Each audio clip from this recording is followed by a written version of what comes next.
마은혁 헌법재판관 미임명에 대해서 지금 권한쟁의 심판 중이잖아요. 맞습니까? 네. 근데 최상목 권한쟁이 이런 얘기를 해요. 위헌 결정이 나오더라도 곧바로 임명하지 않고 법무부와 법제처와 추가 검토를 하겠다. 법무부가 이거 추가 검토할 권한이 있나요? 뭐 기본적으로 추가 검토할 겁니까? 요거 오면?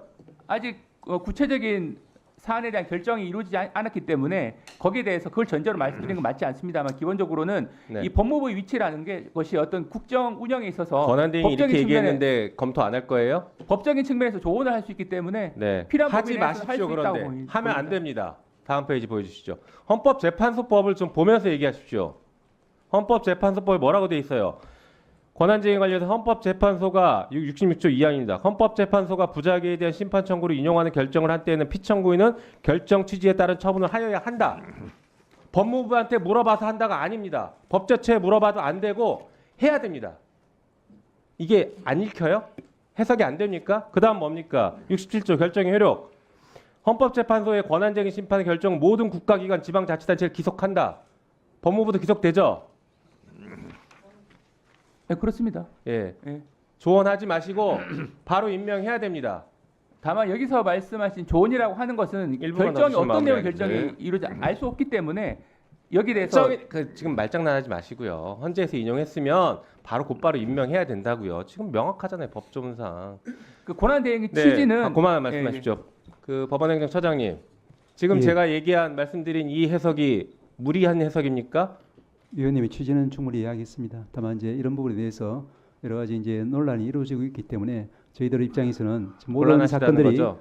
재판 중에 있는 사안에 대해서는 법원의 법칙에 따라 잠깐 예. 바꿔볼게요. 대법원에서 어떤 판결을 내렸어요.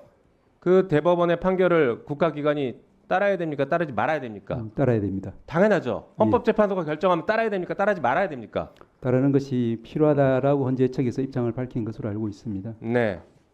법원행정처도 따라야 된다는 입장을 밝힌 것으로 이해하겠습니다. 법무차관, 네. 지금 이런 거 가지고 말장난하시면서 국민들을 혼란스럽게 하면 안 되고요. 이런 부분은 명확하게 정부 입장을 얘기해야 됩니다. 따라야 합니다. 이렇게 답변을 하셔야죠. 말씀해 보시죠. 따라 합니까? 헌재 결정이라든지 법원 판단에 대해서는 당연하게 존중을 해야 되죠. 다만 지금 어떤 결정이 나오는지 알 수 없는 상황에서 어떤 결정이 나올 걸 전제로 해서 말씀하시니까 거기에 대해서는 단정하게 말씀 못 드린다는 겁니다. 지금 계속 얘기하지 않습니까? 인용 결정이 나오면 따라야 됩니까? 말아야 됩니까?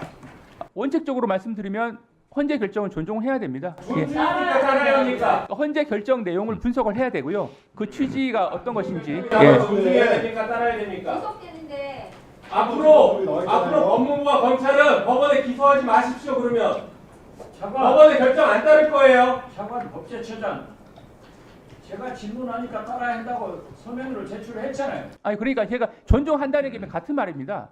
말을 못해요. 따라야 합니까? 아니 제가 존중한다고 말씀을 드렸는데 따라야 한다는 말씀을 자꾸 사실상 그런 답을 원하시니까 사실 같은 취지 말씀을 드렸던 건데 거기에 대해서 제가 말씀드렸던 겁니다. 존중한다는 말이 같은 취지죠. 아니죠. 같은 취지가 아닙니다. 존중하는 것과 따르는 건 다릅니다. 존중하지만 따르지 않겠다. 이게 무슨 차이입니까? 존중하지만 따르지 않는다. 여지껏 검찰이 보였던 태도 아닙니까? 법원의 판결을 존중하지만 따르지 않습니다. 이 얘기 항상 하잖아요. 우리는 견해가 다릅니다. 이렇게 따져왔습니다. 헌재 결정 따라야 됩니까? 헌재 결정이 나오면 그 취지를 분석을 해서 취지에 맞게 저희가 행동할 수 있도록 조언을 하도록 하겠습니다. 네, 정리해 주시죠. 여전히 이상한 태도를 견지하고 있습니다. 우리 김서구 장관 대행님, 네. 기속된다라는 뜻이 무슨 뜻이에요? 기속된다. 그대로 해야 된다는 의미죠. 네? 그대로 하여야 한다라는 의미죠. 기속된다는 것이. 사전에는 그냥 묶어버린다 이런 뜻이에요. 의무사항이죠. 기속된다는 것은 따라야 된다는 거잖아요. 존중한다 이런 개념하고 좀 달라요. 그러니까 법률가께서 법률적 용어로 그냥 말씀하시면 될 일을 왜 그냥 사사로이 그냥 이렇게 말씀을 하세요. 그냥 법률적 용어로 기속되게 돼 있고 기속이라는 뜻은 따라야 된다는 뜻입니다. 의무사항입니다. 그렇게 말하면 논란이 안 일어나잖아요. 왜 자꾸 그러세요? 아니 서영기 의원님 또 그런 것 같지는 않고요. 근데 따라야 된다라고 속으로 생각하는데 표현을 그렇게 하심으로써 의심을 자꾸 받고 자꾸 이렇게 말에 꼬리를 물게 해요. 차관님. 네. 그렇지 않습니까? 그냥 법률에 나온 대로 그냥 법률적 용어를 사용하시면 돼요. 그리고 그것을 서영기 의원님이 잘 못 알아듣신 것 같다 그러면 아 요거는 따라야 된다는 뜻입니다. 의무입니다. 이렇게 그냥 설명해 주면 되잖아요. 서영기 의원님 예를 들어서 죄송합니다. 그냥 예를 든 거예요. 아니 그래서 그렇게 그냥 시간도 없는데 그렇게 말씀해 주시면 좋겠어요. 예. 아니 법률가인 박균택 의원님이 못 알아들을 수도 있어요.